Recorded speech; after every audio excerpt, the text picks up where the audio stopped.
ได้จะเบิ่งเสียงเงือดีๆได้ไทยธรรมศาสตร์ มาลังโมก ต้องโหดมนุษย์ โอ้ยเซยกูว่าเอ็นหน่อยเอ็นหน่อยไอ้กันเชื่อ ไม่ได้ คนละทอกทีม โตอีบ้าน ผมมาทอดมันอะไรกันเนี่ย เอามาทุบกินไว้ เอามากินบ้างอย่างกินเขานี่ ได้บักแตงก็เพิ่งขนาดเพิ่งทานแรงเขาแล้ว ฮ่าฮ่า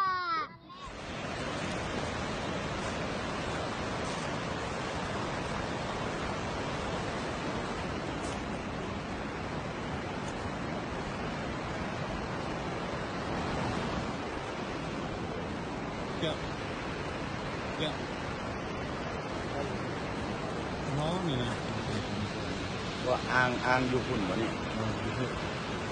โอ้บอลมันอยู่แล้ว มันรู้ได้หนิตัวนี้มันลงที่นี่แล้วนี่มันก็นี่เป็นบอล